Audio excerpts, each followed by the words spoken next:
Halo semuanya, seneng banget bisa nemenin Anda di pembahasan kita kali ini. Hari ini kita bakal ngebedah sesuatu yang jujur aja bisa ngubah total cara kita ngelihat kehidupan sehari-hari.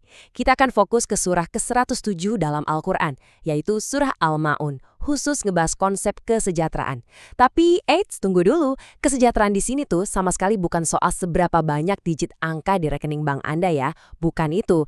Ini tuh lebih kayak cermin yang bener-bener tajam buat mantulin kebiasaan kita sehari-hari tentang apa sih arti kesejahteraan yang sejati itu.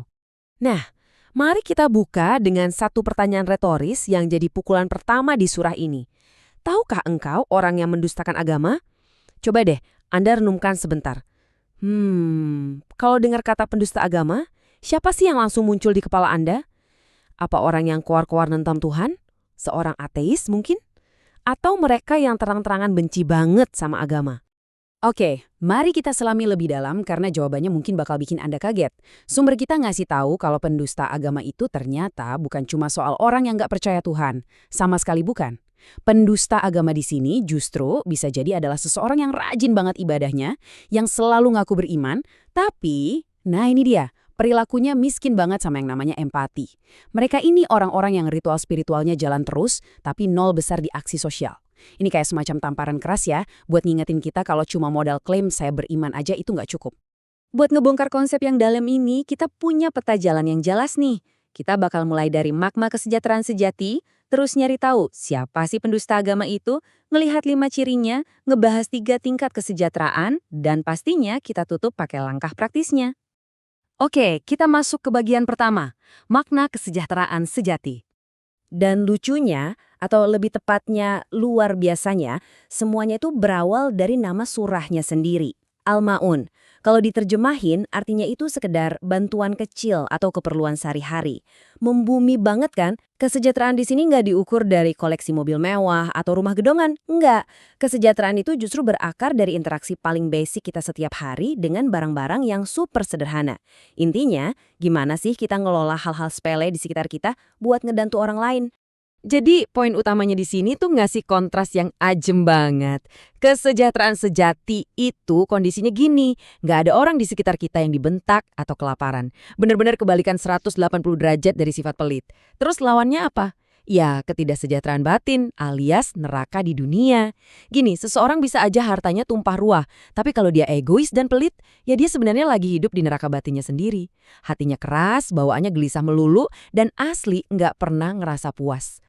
Nah, sekarang kita geser ke bagian kedua. Siapa sebenarnya pendusta agama itu? Gimana identitas aslinya? Konsep ini benar-benar bertindak kayak cermin raksasa buat kita semua, semacam alarm bangun tidur gitu loh. Bayangin aja, pendusta agama itu sangat mungkin adalah orang yang selalu ada di saf paling depan pas sholat, yang puasanya nggak pernah bolong sehari pun, tapi pas dia keluar dari pintu tempat ibadah, dia berubah jadi sosok yang kasar sama orang lemah dan super pelit. Ritual ibadah yang nggak dibarengi sama perubahan sosial, itu benar-benar bisa ngejerumusin kita ke kategori yang bahaya banget ini. Masuk ke bagian ketiga, ini yang lumayan bikin deg-degan. 5 ciri pendusta agama. Yuk kita evaluasi diri bareng-bareng. Kita cek daftarnya ya. Pertama, menghardik anak yatim. Kedua, nggak mau ngedorong orang buat ngasih makan orang miskin. Ketiga, lalai dalam sholatnya. Keempat, ria alias pamer. Dan kelima, enggan ngasih bantuan kecil. Coba kita bedah satu-satu biar kelihatan gimana sih kebiasaan ini perlahan-lahan ngancurin kesejahteraan kita. Kita gabungin dulu ciri pertama dan kedua. Menghardik anak yatim itu kan ibaratnya bersikap kasar dan sama sekali nggak ngehargain mereka yang paling butuh perlindungan kita. Parahnya lagi ditambah sikap masa bodoh, nggak ngedorong diri sendiri, apalagi orang lain, buat ngasih makan mereka yang kelaparan. Kenapa ini krusial banget? Karena kesejahteraan itu sifatnya kolektif teman-teman. Kalau kita cuma mikirin diri sendiri dan tutup mata pas ada tetangga yang keroncongan, otomatis kita gagal total di ujian kesejahteraan ini. Artinya hati kita udah terlalu keras. Terus, di tengah-tengah rentetan ciri tadi, tiba-tiba surah ini ngejatuhin satu kalimat yang, jujur aja, berat dan bikin merinding. Maka celakalah orang yang sholat. Wow, ini kan paradoks yang lumayan nakut-nakutin ya. Gimana ceritanya, sebuah perbuatan baik, yang notabene tiang agama, malah bisa bikin orang celaka? Nah, yang menarik banget di sini adalah cara kita ngebedah paradoks itu. Sholat yang bikin celaka, itu ternyata adalah sholat yang lalai. Lalainya itu nggak cuma telat waktu ya, Tapi yang lebih parah, lalai hatinya. Ibadahnya itu cuma sebatas senam fisik, kosong, nggak ada maknanya. Beda banget sama sholat yang khusyuk. Sholat khusyuk itu harusnya jadi barometer. Kalau ibadah Anda benar, efeknya itu pasti, saya ulang ya, pasti bakal nyegah Anda dari perbuatan buruk dan justru numbuhin empati yang luar biasa gede buat lingkungan sekitar Anda. Lanjut ke ciri keempat, yaitu ria atau gampangnya pamer. Ini tuh ilusi kesejahteraan banget. Kalau Anda berbuat baik cuma demi dapat validasi, pujian, atau sekedar ngejar pengakuan dari orang lain, sebenarnya Anda lagi ngancurin kedamaian batin Anda sendiri. Pikiran bakal gelisah, terus mikirin apa kata orang. Kesejahteraan sejati itu cuma bisa tumbuh kalau disiram pakai ketulusan. Titik. Dan sampailah kita di ciri kelima. Dan ini bisa dibilang tragedi yang paling bikin ngenes dari semuanya. Enggan ngasih bantuan kecil. Coba bayangin, betapa sedihnya kalau kita jadi pribadi yang luar biasa kikir, pelitnya minta ampun buat hal-hal remeh. Padahal ngasih bantuan itu sama sekali nggak bakal bikin kita jatuh miskin. Ingat ya, kedermawanan itu selalu dimulai dari hal-hal kecil. Oke, bagian keempat, tingkat kesejahteraan.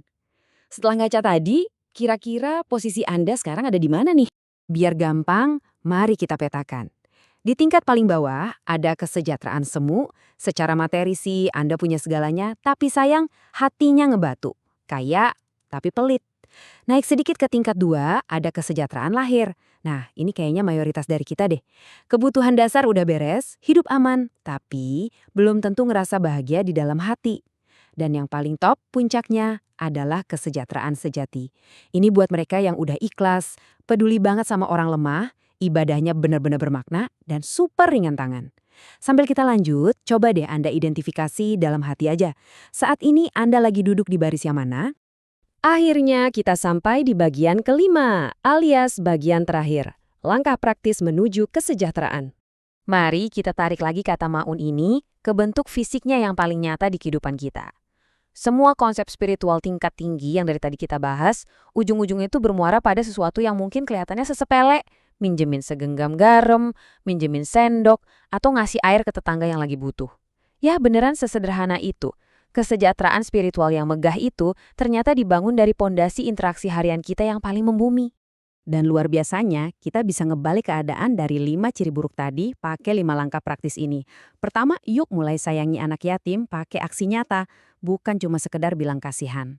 Kedua, beri makan orang miskin, dan mulainya dari piring Anda sendiri dulu. Ketiga, perbaiki sholat kita. Jadiin ibadah itu sebagai alarm untuk lebih peduli sama sekitar. Keempat, hapus ria. Belajarlah buat beramal diam-diam, tanpa perlu panggung. Dan yang terakhir, biasain deh buat ringan tangan menjamin barang-barang sederhana ke tetangga. Sebagai penutup sesi kita hari ini, saya pengen ninggalin satu pertanyaan yang lumayan bikin kepikiran. Coba tanya ke diri sendiri. Kalau Al-Ma'un itu kuncinya buat kesejahteraan spiritual tertinggi, jangan-jangan kesejahteraan sejati saya, kedamaian batin saya, malah tertahan cuma gara-gara saya gengsi atau pelit minjemin sebungkus garam ke tetangga sebelah? Wow, mari kita beresin hal-hal kecil dulu, karena dari sanalah kesejahteraan yang besar baru bisa dimulai. Terima kasih banyak udah ikut mengeksplorasi topik ini bareng saya hari ini.